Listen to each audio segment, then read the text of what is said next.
Selamat pagi teman-teman para mahasiswa. Pada kesempatan hari ini adalah pertemuan kita untuk mengganti pertemuan yang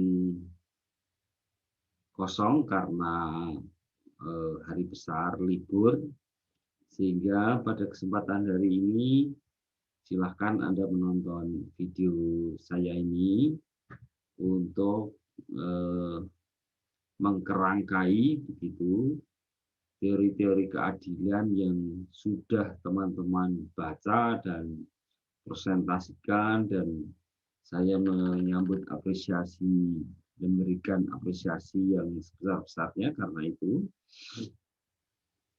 Dan yang utama dari sebuah konsep tentang teori keadilan, keadilan atau ketidakadilan itu selalu berhadapan dengan sebuah sistem, terutama adalah sistem negara maupun sistem di mana eh, suatu perekonomian itu dipilih oleh suatu negara. Nah, kalau kita membahas dari awal tentang teori keadilan, ada teori keadilan menurut kaum utilitarianisme, paham liberalisme, kemudian ada paham libertarianisme, kemudian di sisi yang lain John Rawls juga menyampaikan mengenai sebuah keadilan itu adalah sebuah kewajaran atau justice as fairness. Ini dimaksudkan sebagai suatu jalan tengah itu untuk juga melihat bahwa keadilan itu adalah konsekuensi dari sebuah pilihan. Kalau kita memilih sebuah negara yang kapitalistik, seperti yang tadi digambarkan dari utilitarianisme sampai pada libertarianisme, maka yang menjadi utama itu adalah konsekuensi dari pilihan itu yang kemudian harus diselesaikan. Kalau itu konsekuensinya negatif. Kalau konsekuensinya positif, nah itulah yang harus dipelihara dari sebuah sistem itu. Nah, sistem itu juga kita mengenal yang selain yang kita bahas itu adalah sebuah konsep tentang egalitarianisme yang pada sisi kanan itu adalah memberikan ruang bagi masyarakat secara lebih luas memiliki kesetaraan dalam hal hak-hak, ya, dan tentu saja ya harus diimbangi dengan kewajiban sebagai bagian dari warga masyarakat. Namun sebenarnya kalau kita membedakan keseluruhannya itu, sesungguhnya ada 3 paham yang kita harus pahami. Nah, saat inilah yang saya akan sampaikan, karena ini menurut saya penting. Sebuah keadilan itu biasanya berhadapan dengan suatu sistem ekonomi atau sistem sosial di dalam kehidupan sehari-hari. Nah, karena kita masuk di dunia ekonomi, maka atau teori ekonomi, maka selain kapitalisme kita juga mengenal sosialisme, di mana masyarakat itu berhadapan dengan suprastruktur yang disebut sebagai negara.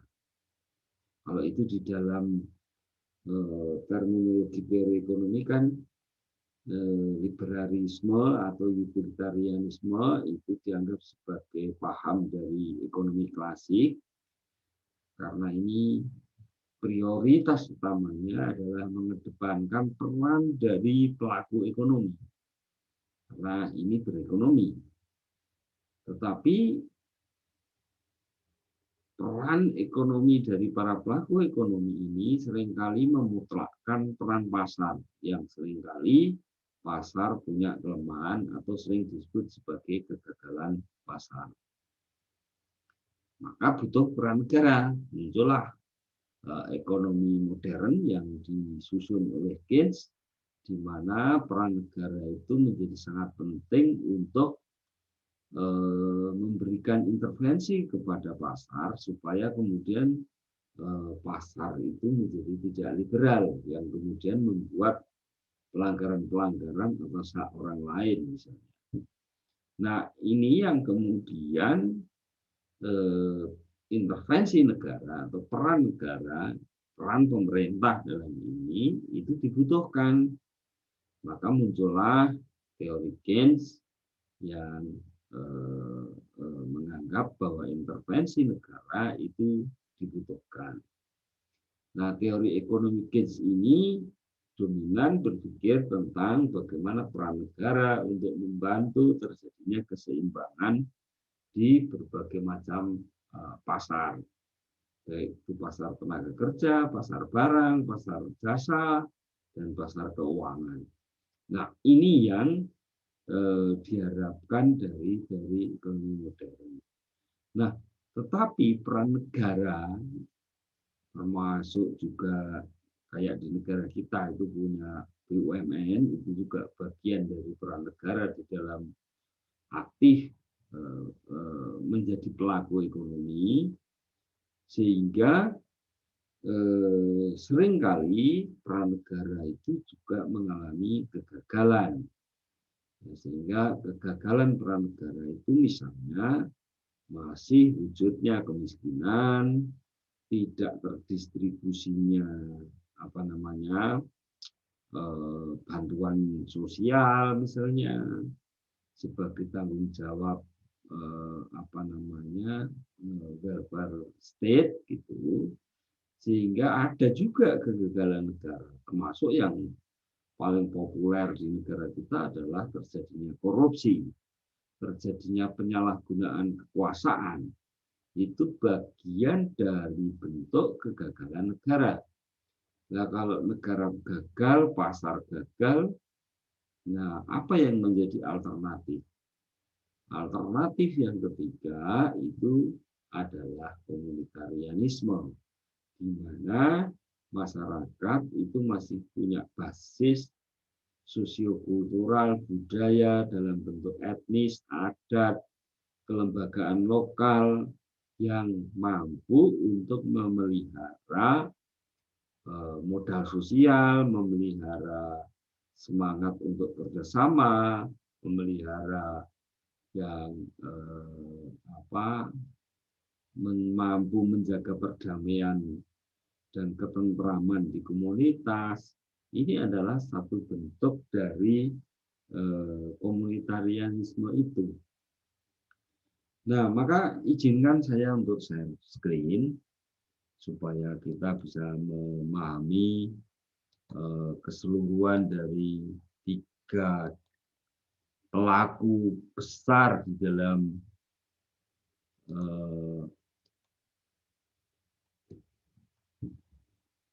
perekonomian dan bagaimana keadilan itu menjadi perlu diwujudkan. Saya kira itu yang juga dibahas di dalam konsepnya John Rawls, di mana komunitarianisme itu adalah sebuah ikatan-ikatan yang secara sosial kultural itu dekat, sehingga masyarakat itu tercipta ruang kolektif, ya, ruang bersama yang memungkinkan mereka untuk saling mendukung satu sama lain. Nah, tentu ini berbeda dengan pasar yang dinamikanya sangat kompetitif, negara yang juga domainnya adalah politik, sehingga kontestasinya juga sangat tinggi. Sementara di ruang-ruang komunitas itu justru muncul ada persaingan, tetapi masih ada ruang-ruang untuk menjaga norma, etika, dan sebagainya. Nah, sehingga saya perlu mengedepankan aspek ini. Nah, itu yang tadi saya sampaikan bahwa ada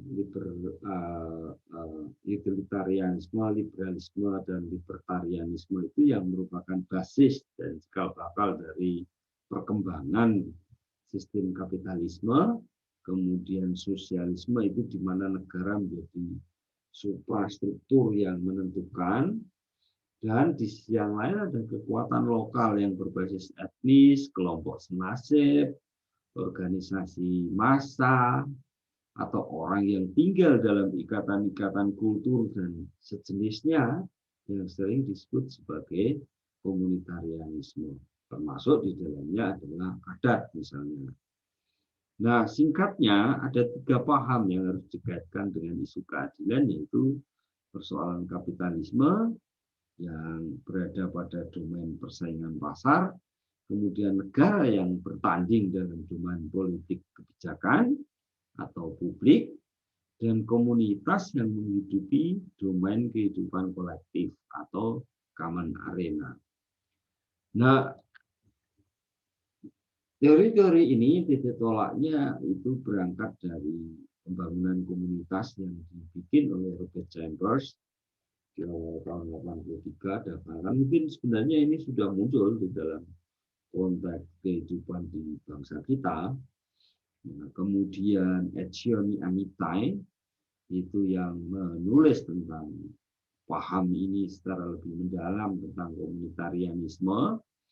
Lalu yang lebih praktis itu yang ditulis Arjun Surendra di tahun 2005 tentang komunitarian model of business, yang membandingkan antara model bisnis kapitalis, model bisnis sosialis, dan model bisnis komunitarianisme. Lalu kalau mau mempertajam lebih jauh, teman-teman bisa membaca tentang community development yang ditulis oleh William Eve, kemudian Tesorero, yang judulnya adalah Community Development, Community Based Alternative in an Age of Globalization. Saya sendiri juga menulis tentang ini untuk melihat analisis split change dari social enterprise yang sebenarnya lebih dikenal sebagai community based tourism atau wisata berbasis komunitas, di mana pengelolaan wisata itu didasarkan pada keinginan dari komunitas itu sendiri. Ini menurut saya adalah satu bentuk pembagian ruang yang fair menurut saya, di mana negara itu juga punya domainnya, swasta atau pelaku ekonomi kapitalis juga punya ruangnya, sedangkan komunitarisme juga harus diberi ruang. Sebab kalau tidak diberi ruang, maka kekuatan-kekuatan komunitarian itu menjadi hilang. Sebagai contoh konkretnya misalnya di dalam situasi pandemi hari ini, ya, di awal-awal kita kebingungan menghadapi pandemi ini, negara masih belum mampu untuk memberikan bantuan sosialnya, tetapi komunitas-komunitas ini sudah bergerak bersimpati terhadap orang lain untuk ikut berperan mengurangi atau bahkan meringankan beban mereka yang terkena COVID dan sebagainya, membantu keluarganya, membantu membelanjakan kebutuhannya supaya mereka tidak keluar dari rumah dan sebagainya. Ini kan satu yang harus diapresiasi, ya, karena negara belum tentu untuk bisa melakukan kekuatan-kekuatan seperti itu. Bahkan di tengah situasi sulitnya orang menghadapi COVID itu, ya, bahkan tidak mudah juga kalau yang sudah meninggal karena COVID, lalu siapa yang harus memandikan. Nah, ternyata peran-peran pengurus masjid bagi yang muslim, gereja, itu menjadi kekuatan baru untuk mewujudkan itu. Nah, kalau ini kemudian tidak dihargai oleh negara, menurut saya adalah satu bentuk dari ketidakadilan itu sendiri. Dan inilah kenapa saya punya concern yang besar terhadap social enterprise ini, sebuah perusahaan sosial atau komunitas-komunitas gitu. Tapi kalau bahasa ekonomi ya social enterprise, perusahaan sosial gitu. Meskipun dimensinya itu bisa sangat luas, bisa organisasi masjid, bisa organisasi gereja, bisa adat, bisa organisasi massa, bisa LSM, itu adalah bentuk dari social enterprise. Nah, kalau proses pembangunan, proses perekonomian itu tidak menghargai yang seperti ini, itu menurut saya sebuah kegagalan dari sebuah proses pembangunan. Karena itulah maka ruang-ruang komunitarianisme ini patut dihargai oleh negara. Nah, ini yang tadi saya sampaikan, bahwa kapitalisme atau dalam kerangka teori ekonomi, kita sebut sebagai teori ekonomi klasik, yang mengandalkan pada kekuatan pasar, hukum-hukum pasar, negara harus minimal mungkin melakukan intervensi, syukur-syukur tidak usah intervensi, itu ekstrimnya. Sehingga seringkali kapitalisme itu dipandang sebagai angkar moral atau jangkar liberalisme yang tercermin pada kapitalisme yang efektif untuk menciptakan kekayaan dan menghilangkan kemiskinan. Atau dengan kata lain boleh saya sebut, cara untuk memerangi kemiskinan adalah menciptakan kekayaan. Dan disitulah sebenarnya juga tidak ada yang salah dengan sebuah sistem kapitalis itu. Tetapi persoalannya ketika dinamika itu muncul di ruang persaingan pasar, maka persoalan penindasan, ketidakadilan, eksploitasi itu terjadi di bawah sistem liberalisme itu. Nah, poin yang berbahaya dari liberalisme ekonomi adalah memutlakkan hukum pasar sehingga praktis mengesampingkan suatu bentuk intervensi pemerintah maupun fungsi-fungsi sosial di dalam masyarakat seperti yang tadi saya sampaikan, yang sesungguhnya itu sangat dibutuhkan di dalam kehidupan perekonomian maupun kehidupan berbangsa dan negara manapun, termasuk di negara kita. Kapitalisme itu juga oleh Stiglitz dikatakan sebagai suatu bentuk dari Washington Consensus, yaitu sebuah reformasi kelembagaan menuju liberalisme pasar bebas. Ini juga merupakan jalan yang terjal, jalan yang penuh dengan lubang-lubang, bahkan seringkali mengecewakan karena pasar itu disertai dengan dominasi informasi, karena informasinya tidak didominasi oleh sekelompok orang sehingga tidak lengkap, sehingga banyak konsumen maupun produsen mengambil keputusan yang salah di dalam melakukan persaingan di pasar. Sehingga pasar juga punya potensi untuk tidak memadai, dan suatu institusi yang tidak bisa dijalankan atau menjadi sulit diberlakukan sepenuhnya di negara-negara yang sedang berkembang. Sehingga pasar seringkali menghadapi kegagalan pasar tadi. Itu yang dikatakan oleh Stiglitz ya, sebagai konsultan sekaligus direktur Bank Dunia, menyadari itu sendiri gitu. Yang kemudian yang kedua, sosialisme negara, di mana ini merupakan bentuk dari ekonomi modernnya Keynes, di mana gerakan para sosialis ini mencoba mereaksi kegagalan pasar tadi. Nah, kritik sosialisme tertuju pada fungsi sosial yang vital dan yang tidak dijalankan oleh liberalisme. Nah, hal tersebut merupakan konsekuensi dari kekuatan yang individualistik. Nah, namun reaksi sosialis juga seringkali menjadi berlebihan dalam bentuk sistem dan institusi di dalam kehidupan sosial, ekonomi, dan politik, sehingga tidak demokratis. Negara menjadi absolut, negara menjadi represif, kebijakan dan regimentasi negara yang sentralistik, otoritarianistik, bahkan seperti yang sekarang terjadi di Myanmar, justru menjadi sebuah negara yang makin totaliter gitu. Terjadi satu rezim yang sangat otoriter begitu. Nah, ini kan negara itu juga mudah untuk menjadi terpelanting ke dalam kekuasaan yang luar biasa itu.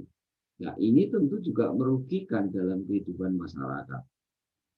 Stiglitz misalnya menjelaskan bahwa ya konsensus neo-Keynesian yang menumpukan pada peran sentral negara telah menghadapi kegagalan juga dalam menjaga stabilitas makro, distribusi kekayaan melalui pajak yang ternyata juga tidak segera terbentuk, distribusi yang makin cepat untuk dicapai, kemudian pengendalian pasar, pemenuhan kebutuhan sosial melalui perusahaan negara, yang kemudian sistem kesejahteraan sosial yang direkayasa negara, misalnya bantuan sosial, bantuan PKH yang ya banyak kritikan menghasilkan salah sasaran karena negara tidak membangun basis data yang memadai. Nah, ini kan juga sebuah kegagalan negara di mana peran negara itu menjadi sangat sentral.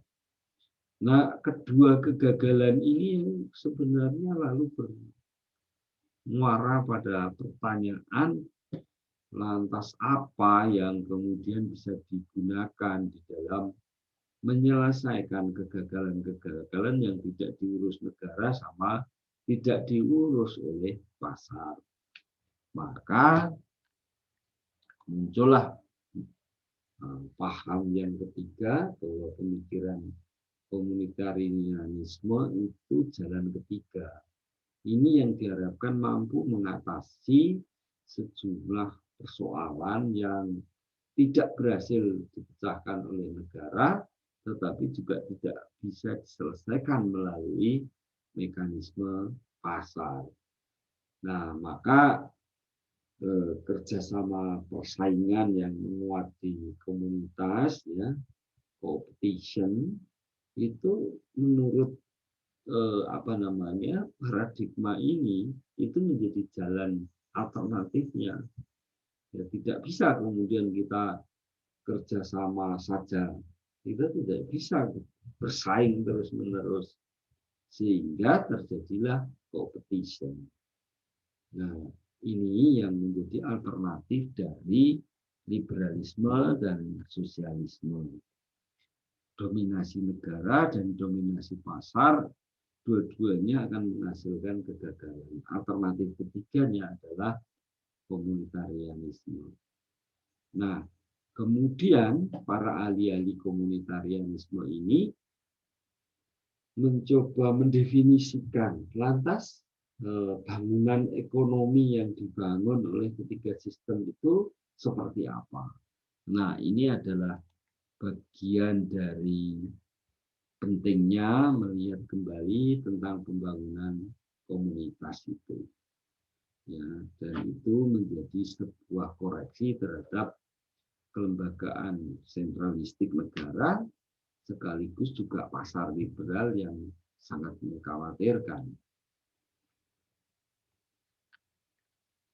Maka Lencioni dan Arjun mendefinisikan model bisnis di dalam 3 sistem ekonomi, baik ekonomi liberal, sosialisme, lalu sebenarnya komunitarianisme itu adalah jalan ketiga yang bisa dipakai untuk memperkuat basis-basis ekonomi.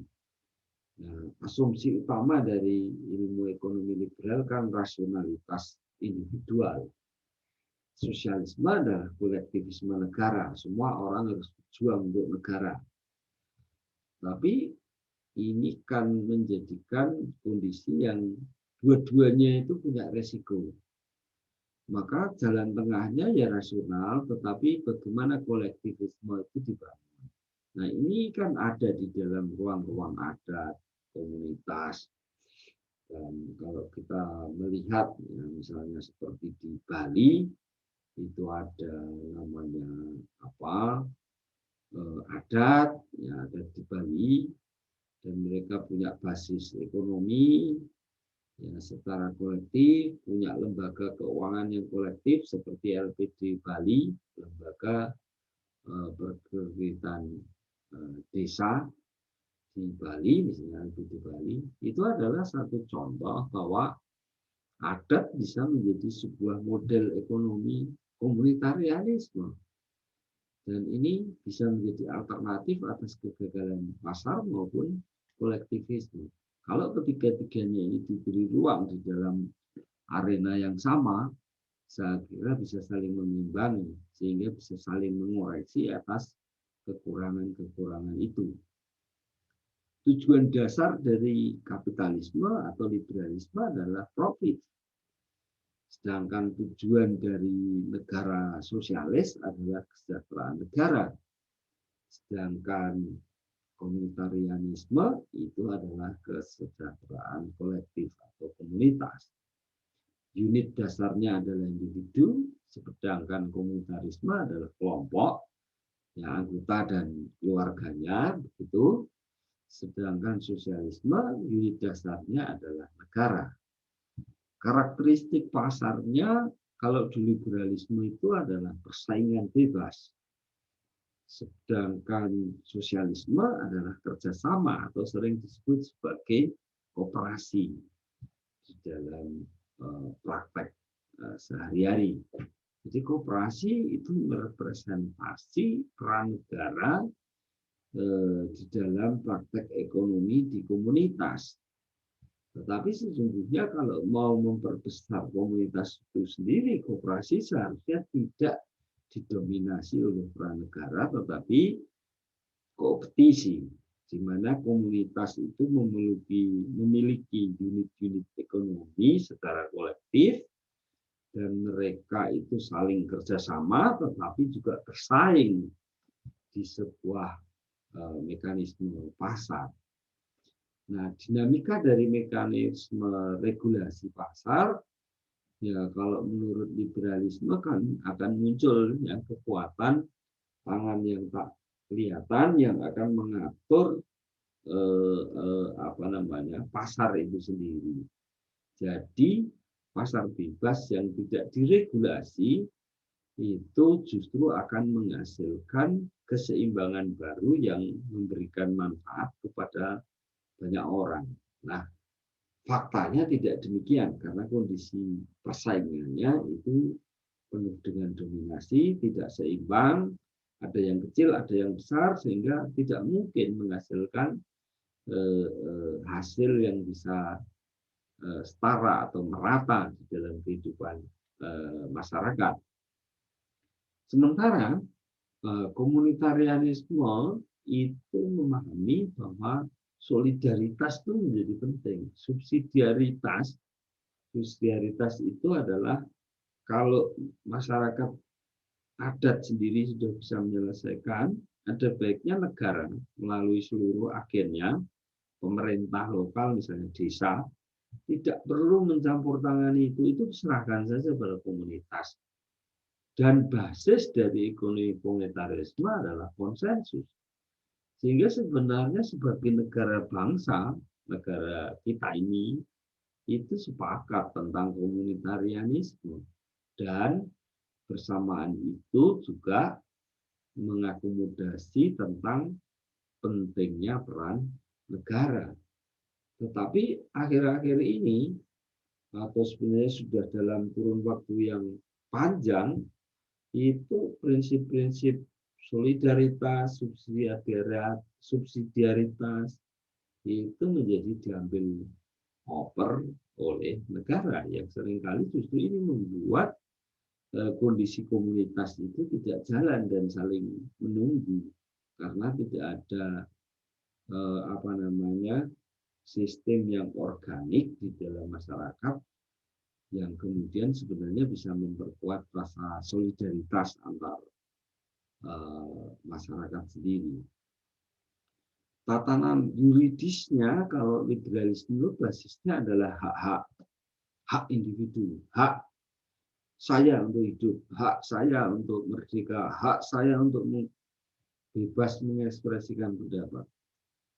Tetapi itu kan tidak disertai dengan sebuah tanggung jawab, sebuah kewajiban tertentu. Maka John Rawls mengatakan kan hak atau kebebasan itu kemudian harus disertai dengan tanggung jawab. Nah, sementara kalau itu sebuah konteks negara, seringkali yang muncul rakyat itu memiliki kewajiban mengabdi kepada negara, kewajiban menjaga NKRI, kewajiban untuk tetap menegakkan Pancasila misalnya. Tetapi seringkali juga tidak diimbangi oleh hak-hak yang cukup untuk memenuhi aspek individu itu sendiri. Nah, ini yang kemudian dipertemukan di dalam komunitarianisme itu hak dan kewajiban berbasis pada social justice. Jadi penting sekali menurut saya paham komunitarianisme ini sebagai sebuah kekuatan kolektif. Dan nilai supremasi dari liberalisme seperti yang Anda pelajari itu kan kebebasan. Sementara sosialisme itu lebih menekankan pada kesetaraan warga negara.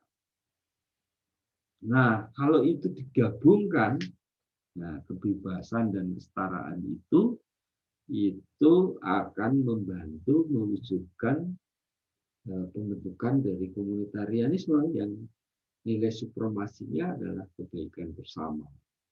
Nah, maka sebenarnya negara kita ini didefinisikan sebagai sebuah negara yang basis utamanya adalah komunitarianisme dan negara punya peran untuk mewujudkan kesejahteraan bangsa yang kemudian dengan itu diharapkan mampu memberikan ruang bagi distribusi bagi masyarakat yang kurang beruntung gitu.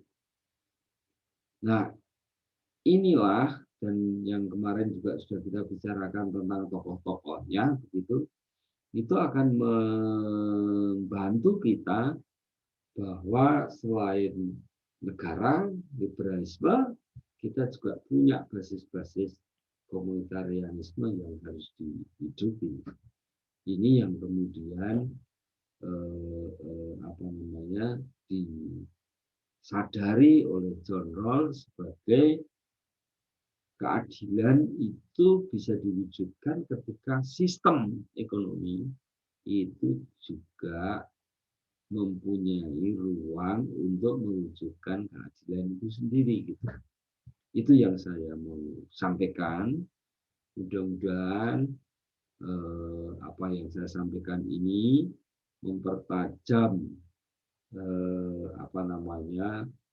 teori-teori yang sudah Anda pelajari sehingga seharusnya sebuah negara itu harus bisa membantu bagaimana setiap domain publik yang artinya milik negara, domain bersama milik komunitas, dan domain pasar itu bisa saling berdampingan dan mempunyai domainnya sendiri-sendiri.